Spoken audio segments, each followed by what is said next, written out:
L'ancienne candidate de Secret Story et son compagnon Vincent ont eu la peur de leur vie. Lors de la soirée du 22 juin, leur fille Neya a arrêté de respirer. Une mésaventure racontée par Mélanie de Digama en story Instagram.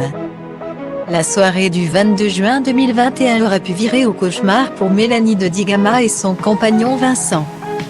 En story Instagram, la candidate de Secret Story 10, 2016, a expliqué que sa petite fille Neya, 11 mois, avait une fois de plus frôlé la mort. Après avoir passé une bonne journée en famille, Mélanie de Digama a couché sa petite fille Neya.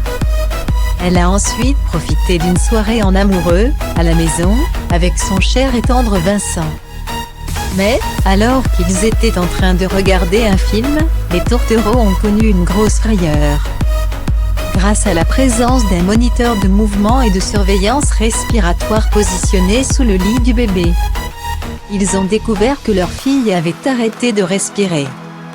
On était en train de regarder un film avec Vincent et tout d'un coup, le nanny s'est mis à sonner.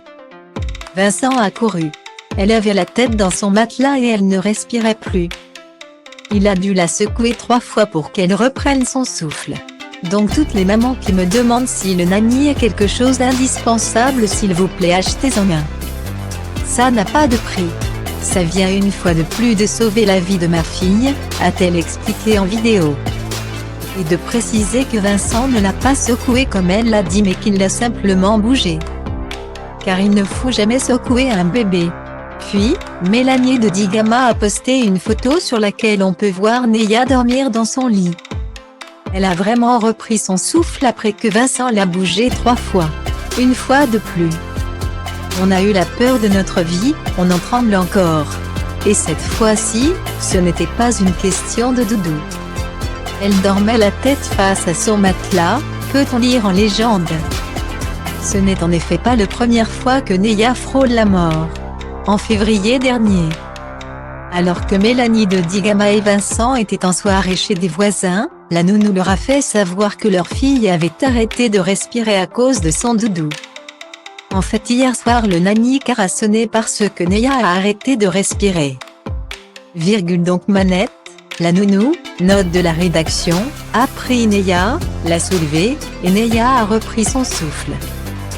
Dieu merci, Neya, depuis toujours elle dort avec ses lapins et elle a toujours réussi à les dégager, à les enlever, et on regarde constamment le babyphone.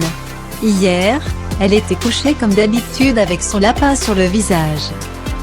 Sauf qu'elle n'avait pas la totote et elle dormait profondément et le lapin l'a empêchée de respirer. Expliquait-elle.